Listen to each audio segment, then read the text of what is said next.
مساء الخير، اخباركم ايه يا شباب؟ عاملين ايه؟ حلقة جديدة من حلقتنا النهاردة، وهنتكلم فيها عن ماتش الهلال والاهلي. طبعا كلنا شفنا ماتش النهاردة، ماتش سيء. آه، قبل ما نبتدي الحلقة بس مننساش ان احنا نفعل زر الجرس ونعمل سبسكرايب للصفحة ولايك للفيديو عشان يوصلنا كل جديد. ومننساش ان احنا ندعي لاخواتنا في فلسطين، اللهم انصرهم يا رب العالمين وارحمهم باذن واحد احد، وان شاء الله ربنا ينصرهم على ما يتسموش باذن واحد احد. طيب هنبتدي طبعا كلامنا عن كولر، وهنتكلم عن ماتش الاهلي والهلال. كلنا شفنا النهارده، خلينا صراحة ان احنا مستوانا مش احسن حاجة، مازال كولر بيقدم عته كروي وبيقدم عك كروي. انا مش عارف، كولر سيء جدا، ومش عارف هو عاوز ايه من الماتش. كل اللعيبة ملهاش ذنب. انت عندك افضل سكواد.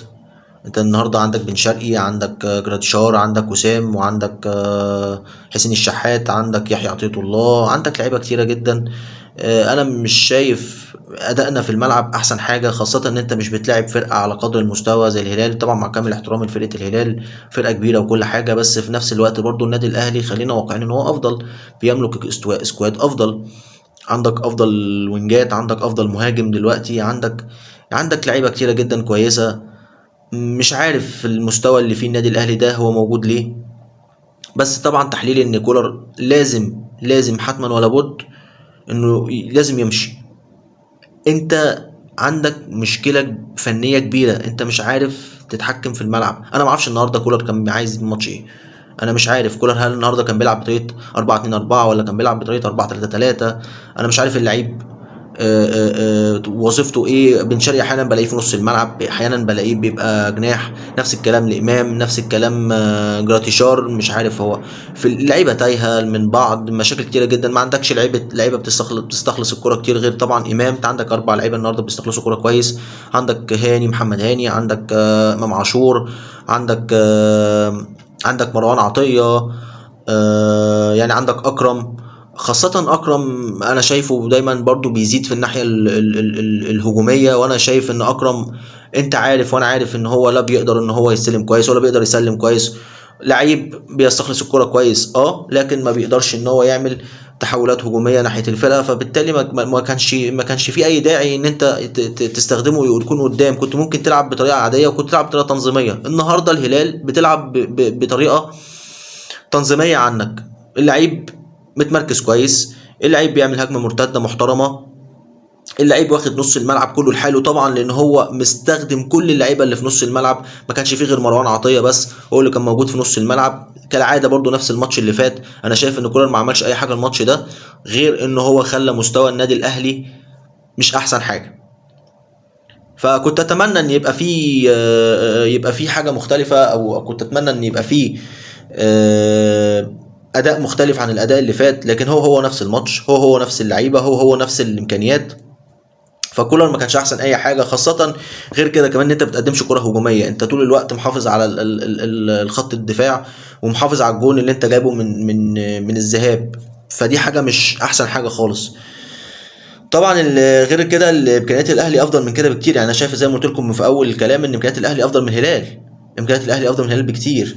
الاهلي النهارده كان المفترض ان هو يخلص الماتش اقل حاجه 3، لكن طبعا الحمد لله كرم ربنا بان ربنا كرم استاذ كولر ونزل طاهر بدري.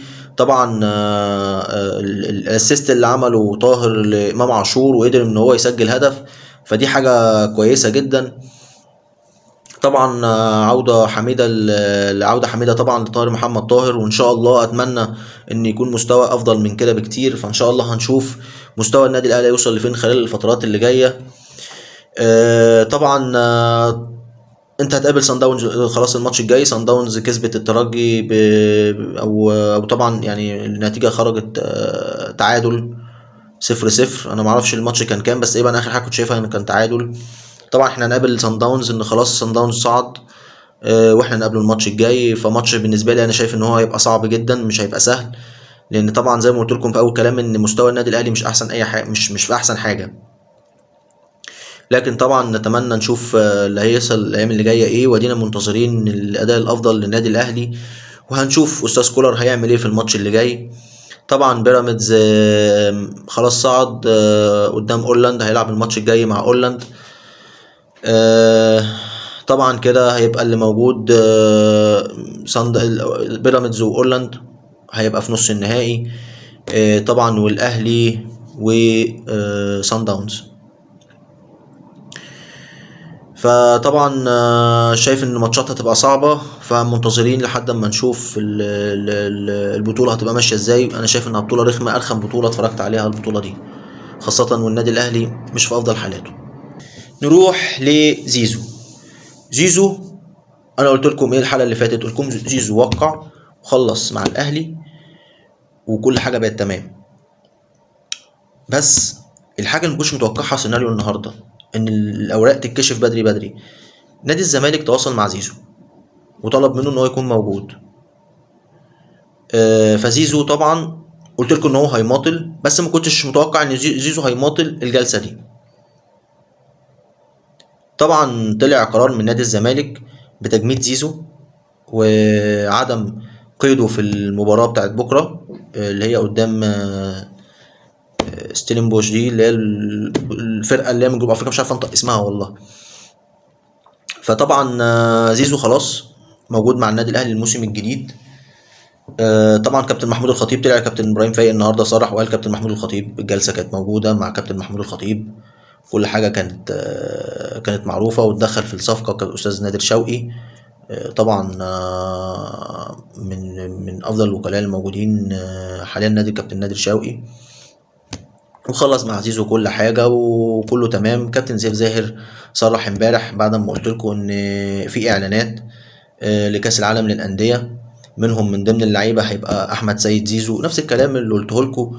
لكن حته الاعلانات وقصه السفاره الامريكيه اللي كان موجود حتى الصبح التاشيره بتاعت امريكا، انا ما كنتش اعرف حاجه عن الكلام ده. لكن كل اللي اعرفه انه زيزو وقع، ودي يعني مصادر موثقه ومصادر مؤكده وضحت ان زيزو وقع. لكن بقيه الكواليس عشان اكون صريح معاكم انا ما كنتش عارفها، واكتر حاجه كانت مخوفاني الجلسه اللي جايه مع زيزو، بس اكتر حاجه كانت مطمناني ان زيزو وقع للنادي الاهلي. فمهما كان خلاص زيزو هيكون موجود مع النادي الاهلي الموسم الجديد. طب هل في صفقات تانية؟ في صفقات تانية. كابتن ابراهيم فايق صرح ان في صفقه عن الونش وفي صفقه عن مصطفى محمد. اما بالنسبه لمحمد شريف، بالمناسبه محمد شريف قريب جدا من نادي الزمالك، احتمال يكون موجود مع نادي الزمالك الموسم الجديد. هنشوف ايه اللي هيتم. طبعا محمد عبد المنعم منتظرين نشوف الاعاره هل هي هتتم ولا لا. منتظرين نشوف اعاره كابتن محمد عبد المنعم هيكون موجود مع الاهلي في كاس العالم للانديه ولا لا خلال فتره كاس العالم للانديه. حاجات كتيره هنشوفها خلال الفترات اللي جايه. نرجو ان احنا نكمل في دعم الفريق، ونرجو طبعا ان احنا نفضل ورا النادي الاهلي، وان شاء الله الايام اللي جايه تكون افضل حال.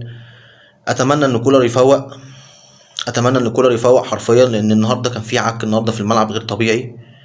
كولر عنده افضل من كده، كولر عنده احسن من كده، خاصه ان كولر معاه سكواد افضل من كده. فان شاء الله الايام اللي جايه تعدي على خير، وان شاء الله نستمر في الانتصارات، وان شاء الله باذن واحد احد ربنا يكرمنا في البطوله دي وتبقى من نصيب النادي الاهلي. عندنا ماتش مهم ان شاء الله يوم 12 مع بيراميدز. اتمنى ان اللعيبه برضو تلعب بحماس زياده، اتمنى ان احنا ناخد ال3 نقط، ما نعملش زي الماتشات اللي فاتت التعاثر اللي كان موجود بيننا وبين بيراميدز، او الماتش الوحيد اللي كان من التعاثر بيننا وبين بيراميدز ماتش التعادل حتى اللي احنا كنا تعادلنا فيه 2-2 وكان جاي لنا ضربه جزاء في الاخر وكابتن امام عاشور ضيعها، اتخبطت في العارضه. طبعا هو مش قاصد، بس طبعا مش عايزين نستهتر، عايزين ننزل نكسب، مش نستقبل هدفين وبعد كده نرجع بالتعادل وبعد كده نرجع نعمل ريمونتادا بهدف زياده. احنا مش عايزين القصه دي، عايزين نامن كويس، عايزين نستغل ثغرات بيراميدز كويس. طبعا الحاجه دي كلها ترجع للحاج كولر، عايزين نشوفه هيعمل ايه، عايزين نشوفه هل هيستمر في ان هو يبقى فايق وان هو يعمل تشكيل مظبوط وان هو يقدر ان هو يستغل السكواد اللي معاه ده بان هو ياخد الدوري بدري بدري، خاصه ان النهارده التعثر المشكله اللي كانت حاصله في مباراه القمه طبعا بانسحاب النادي الاهلي وخصم 3 نقط مع عدم خصم 3 نقط في نهايه الموسم. فالنهارده قربت الزمالك منك، النهارده الزمالك يمتلك 35 نقطة، النادي الأهلي يمتلك 39 نقطة، نادي بيراميدز يمتلك 42 نقطة. الفرق بينك وبينه 3 نقط على ما أعتقد، 3 نقط أو 43 نقطة مش فاكر. فالفرق بينه وبينك حوالي 3 نقط أو 4 نقط، فنلحق نستغلهم، لأن كده كده بيراميدز هيتعثر، وكده كده بيراميدز إن شاء الله بإذن واحد أحد هيتعثر. بس أنت تقدر تستغل الفرصة دي بإن أنت تمتلك ال3 نقط منه. أنا عايز 3 نقط إن شاء الله يوم الماتش اللي جاي يوم 12، ويبقى في كلام بإذن الله برضو على ماتش بيراميدز. لحد كده نكتفي بهذا القدر، أستودعكم الله، السلام عليكم.